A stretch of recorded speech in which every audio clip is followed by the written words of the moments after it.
What's up, guys? It is Monday, January 13th, the third week of the New Year's, and we'll start this week off with a little bit of hand history for entertainment purposes. So we start this hand off with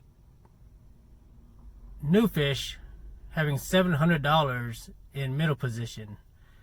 I have about $900 in the hijack, and we have Hot Fish, who has about $3,500 in the cutoff, right to my left.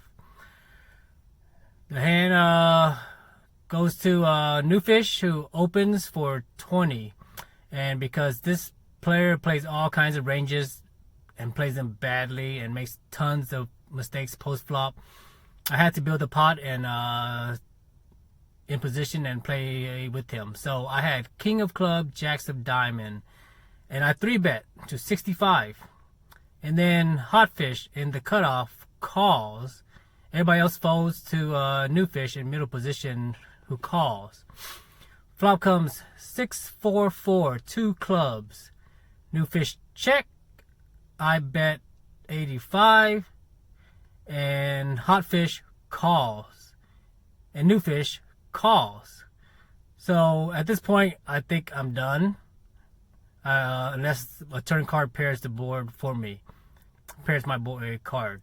The turn comes Ace of Clubs. So now I can rep Ace King real well. But the only problem is that Hot Fish, who is currently in the I will call and pay you off if you got it mode. And then combine that with I don't know what New Fish's range is for calling. He could have flush draw, he could have a 6, or he could have a 4. Or he could have ace 6, right? So betting here, I felt like I was gonna get called by Hot Fish too often, and then I might get not be able to see my equity if New Fish decides to put in a raise. So, but if I was to check, and if Hot Fish does bet, then I could check raise all in for maximum fold equity, because I think I can strongly represent an ace here. And it's easier for him to call a bet than to call an all in. So that was my play. I went for the check, and Hot Fish checks. The river comes a Jack of Spade. Gives me a pair of jacks.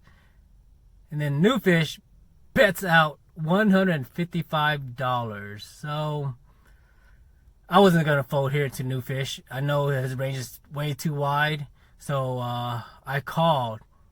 And Hot Fish calls as well, so that didn't feel good.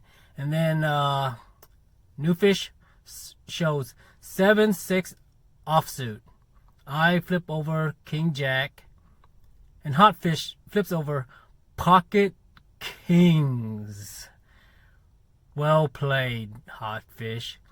At that point, I just shook my head and muttered my friend's name in silence as a sign of frustration. Fucking bitch. That's it. Let's go hit the gym.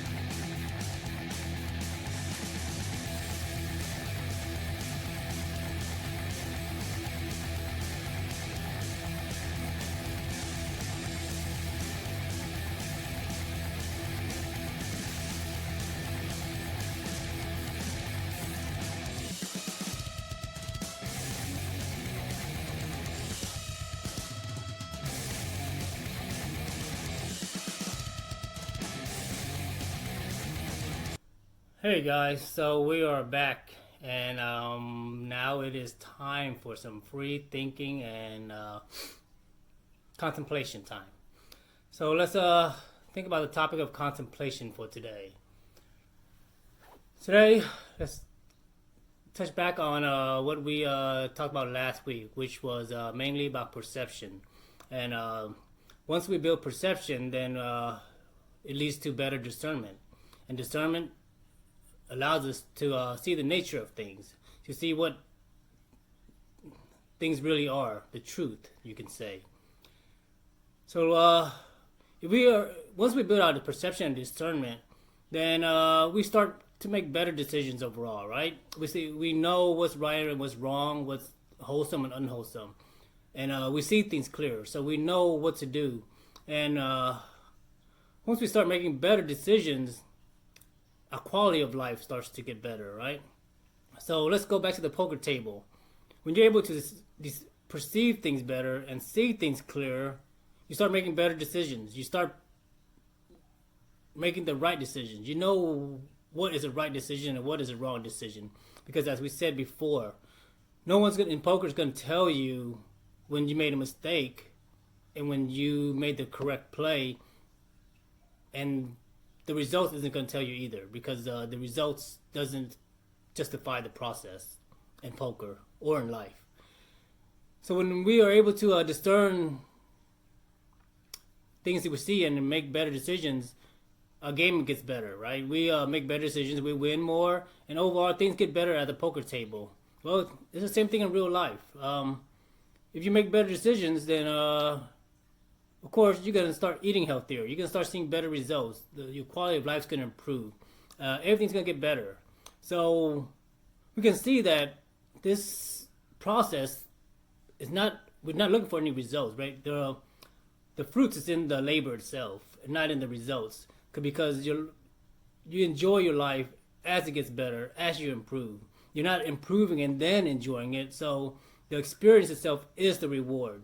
And that's where we want to look towards, because in life, joy is through the experience and through the process. And happiness and the pleasure is from the results.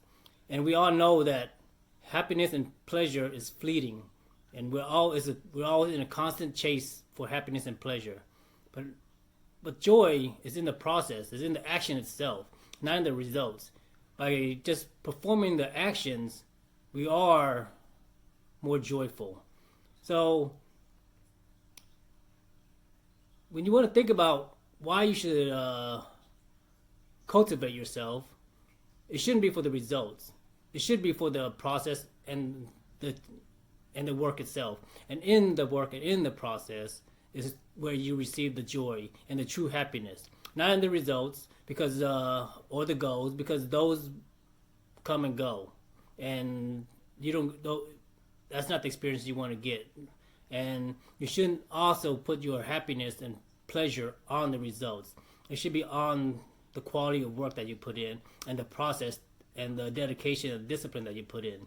That's where you should be happy or disappointed with yourself, not the results, because we all know, don't be result oriented. So let's go to the poker table today, and let's try to have one winning session to start the year off, and then we can go from there. A little moral booster, morality, moral victory. Other than that, we believe in the process. We're a winning player, so long term we will win. Let's hit it.